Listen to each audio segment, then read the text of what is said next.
Hey everyone, welcome back to another video. So it's been a little over a month now since Skyward Sword HD has come out, and after playing through it again, it just made me want to replay all my favorite Zelda games. I mean, I've been going through these games as much as this guy probably goes through all his toilet paper. And while replaying all these amazing games, a question kept popping into my mind. How did Beetle get so jacked in Breath of the Wild?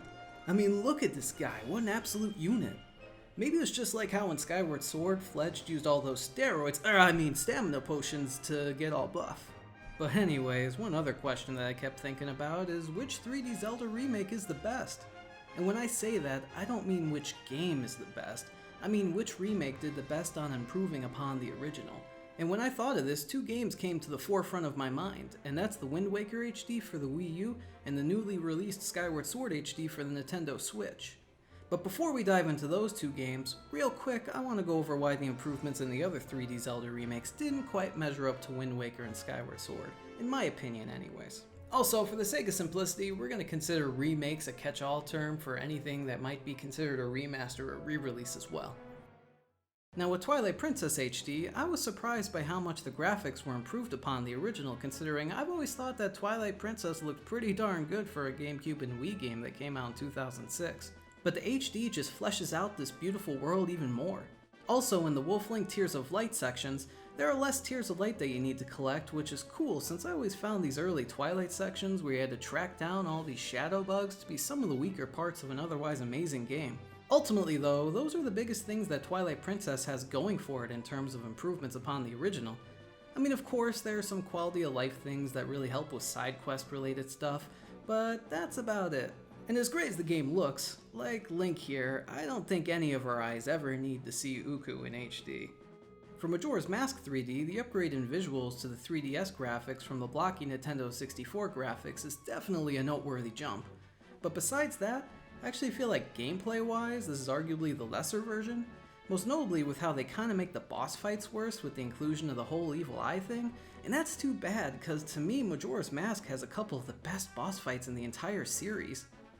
And lastly, there is Ocarina of Time 3D, which just like the Majora's Mask remake, we get a big jump up in visuals from the Nintendo 64 graphics to the 3DS.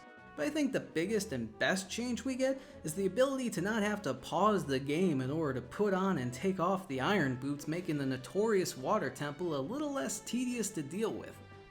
And while maybe besides Majora's Mask 3D, I think all these remakes are phenomenal and in my opinion are the definitive ways to experience each of these Zelda games, ultimately, there are two remakes that stand above the rest in terms of improvements, so without further ado, let's talk about them.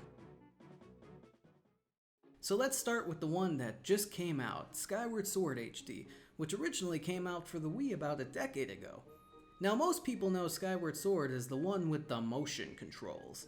The concept of the game was that the Wii remote acted as your sword and you had full control of it and could just swing it all over the place like a crazy person.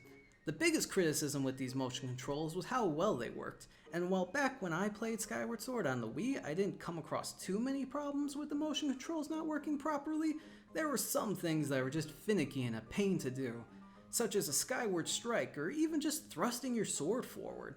But with Skyward Sword HD, we finally got an alternative to these motion controls with button controls. Essentially, the right control stick becomes your motion controls and you can use it to swing your sword in whichever direction you want. The first time I tried a Skyward Strike with the button controls, I was blown away by how easy it was.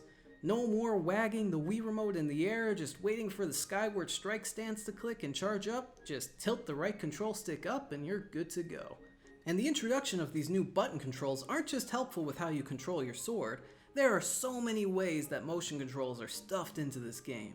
Rolling an object on the ground, motion controls, flying around on your loft wing, motion controls, swimming, motion controls, rolling into a tree and probably giving yourself a concussion, motion controls, moving while skydiving, motion controls, balancing on a tightrope, motion controls, riding on a minecart roller coaster like a crazy person, motion controls. And honestly, that's not even really scratching the surface.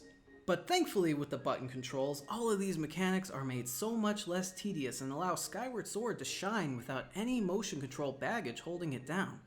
And that's a great thing because it's an amazing game that can finally start to get more recognition as one. Oh yeah, and the HD graphics look really nice as well.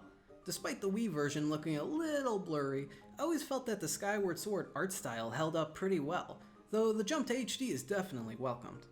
And hey, if you really want to use the motion controls, they're still there to be used with the Joy-Cons.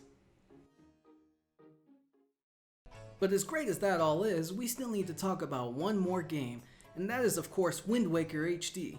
Now, like Skyward Sword, I always thought that Wind Waker had an art style that really stood the test of time. The cartoony cell shading of Wind Waker has always been a personal favorite look of mine, and somehow they were able to make it look even more beautiful and timeless with the jump to HD along with some better lighting. Everything just pops so much more and brings a whole new level of life to an already lively game. I also really like how a lot of the characters in this version look, especially those on Windfall Island. I mean, who could forget that guy with the distinguished chin? Oh yeah, that guy. But seriously though, you've got the Killer Bees, Zunari the Merchant, freaking Zelda Elvis, and of course we even get a Tingle appearance, though he seems to have gone down a darker path here than in Majora's Mask. But enough on the visuals. There are a couple of key quality of life improvements in this version that I think go a long way. Firstly, there's the introduction of the Swift Sail, which is an item you can win at the auction house. The Swift Sail is an upgrade to your sail that allows you to travel much faster than before, and it's also filled with wind, meaning you don't have to stop and play the wind's Requiem every single time you want to change wind directions. With the Swift Sail, the wind is always behind you no matter what. Combining the Swift Sail with the Ballad of Gale's fast travel mechanic from the original version pretty much makes traversing the Great Sea a breeze.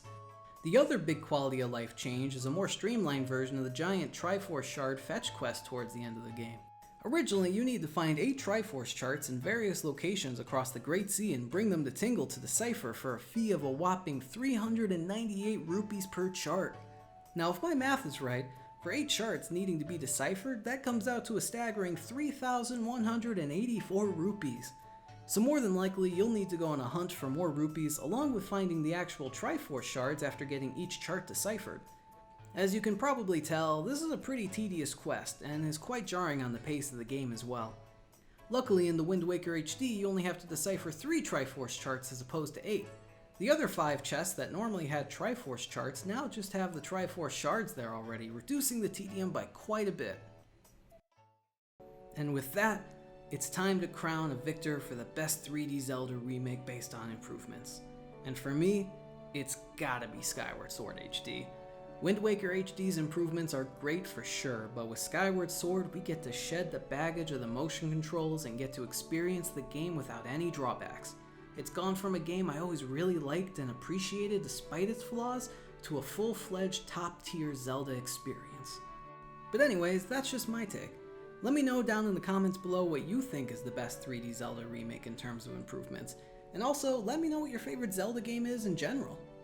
Be sure to give this video a like because 1 like equals 1 more roll of toilet paper for this guy, and hey, if you enjoyed watching this video, be sure to subscribe for more in the future. Anyways, thanks so much for watching, and I'll see you all in the next video.